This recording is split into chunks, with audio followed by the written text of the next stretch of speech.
కూడా సేవలు అందిస్తారు. లక్షల రూపాయలు సంపాదించి వాళ్ళ కుటుంబాన్ని ఆదుకునే ప్రయత్నం చేస్తారు. ఎవరు కూడా ఇష్టంతో సంక్షేమ పథకాలను తీసుకోరు ప్రభుత్వం నుంచి ఉచితంగా. కష్టం వచ్చినప్పుడు మాత్రమే సంక్షేమ పథకాలను ఉచితంగా తీసుకోవాలని ఆలోచన చేస్తారు. చాలామంది ఆత్మగౌరవంతో బ్రతకాలనుకుంటారు, కష్టపడి బతకాలనుకుంటారు, విద్య నేర్చుకొని సాంకేతిక నైపుణ్యాన్ని నేర్చుకొని సమాజంలో గౌరవం పొందాలనుకుంటారు. ఆ అవకాశాలు ప్రభుత్వం కల్పించలేనప్పుడే, ప్రభుత్వం అందించలేనప్పుడే సంక్షేమ పథకాల కోసం ఎదురు చూస్తారు.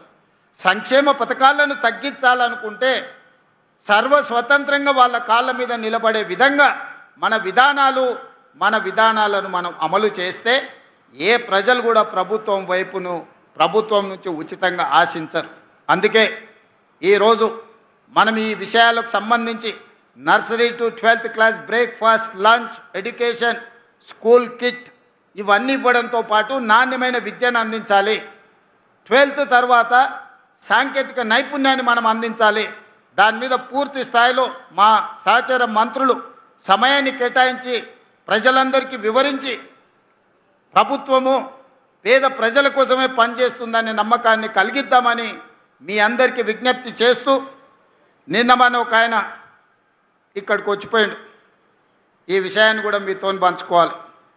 సనత్ నగర్ ఎమ్మెల్యే గారు వాళ్ళ పార్టీ నాయకుడిని మనం పూర్తి చేసి ప్రారంభిస్తున్నామంటే ముందుగానే ఎట్లయినట్టు మనం రివ్యూస్ చేసినప్పుడు టీవీలలో పేపర్లలో వార్తలు వస్తాయి.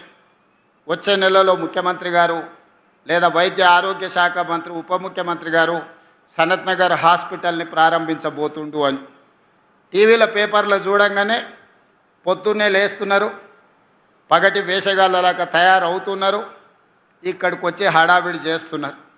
ఆ సనత్ నగర్ ఎమ్మెల్యే గారు కేటీఆర్ గారిని తీసుకొచ్చి హాస్పిటల్ అంతా అక్కడ ఇక్కడ కళ్ళు తిరిగి చూసిండు. ఇది మేమే కష్టపడి కట్టినాం, రేవంత్ రెడ్డి గారు ప్రారంభిస్తున్నాడని ఆరోపణ చేసిండు. నాకేం అభ్యంతరం లేదు.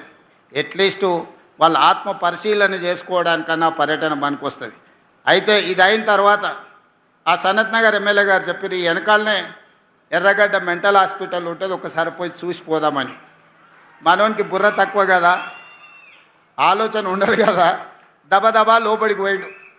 లోపలికి పోతే అక్కడ అందరూ ఎవరి పనులు వాళ్ళు చేసుకుంటారు. ఒక పెద్ద మనిషి కళ్ళు మూసుకొని ధ్యానం చేస్తున్నట్టుగా ఆయన గత జ్ఞాపకాలను కుటుంబాన్ని గుర్తు చేసుకుంటూ ఆయన డీప్ ట్రాన్స్లో ఉంటే ఈ సనత్ నగర్ ఎమ్మెల్యే గారు పోయి ఊరుకుండక ఆయన భుజం తట్టి తాత తాత అని లేపిండు. కళ్ళు తెరిచి చూసిండు ఇద్దరు. ఏం సంగతి బిడ్డ అంటే, మా సార్ని గుర్తుపట్టినావు అని నేను చూపించాడు. లేదు బిడ్డ నేను గుర్తుపట్టలేదు అన్నాడు. ఆ సార్కు విపరీతమైన కోపం, ఉక్రోషం వచ్చింది. నన్ను గుర్తుపట్టవా తెలంగాణలో ఉండి? నా సంగతి మా నాయన సంగతి నీకు తెలియదా? నన్ను ఎట్లా గుర్తుపట్టవని? లేదు బిడ్డ నిజంగానే నేను గుర్తుపట్టలేదంటే, ఇగో ఆ టిమ్స్ సనత్ నగర్ కట్టింది నేనే, అల్వాల్ టిమ్స్ కట్టింది నేనే, ఎల్బీ నగర్ టిమ్స్ కట్టింది నేనే, అయినా నన్ను గుర్తుపడతలేవా అన్నాడు.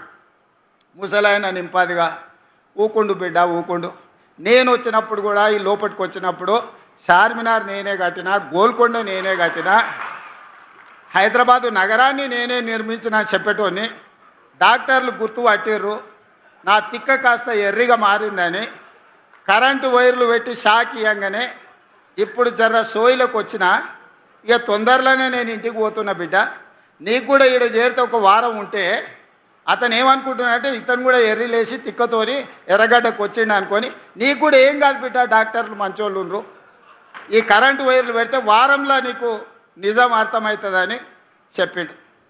గట్లున్నది ఆయన గట్టిన అనే కథ. నువ్వు కడితే 10 ఏళ్ళు టెంకాయ కొట్టనిక రిబ్బన్ కట్ చేయనిక నీకు సమయం దొరకలేదా?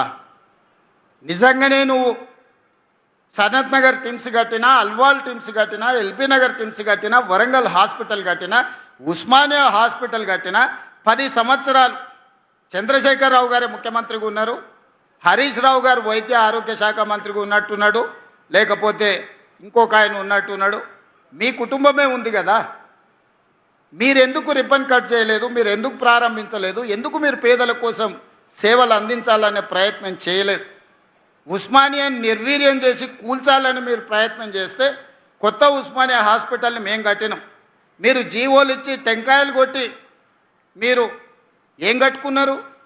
1000 ఎకరాలల్లో ఎర్రవల్లిలో ఫామ్ హౌస్ కట్టుకున్నారు. ఒక్క రోజన్నా ఆలస్యమైందా?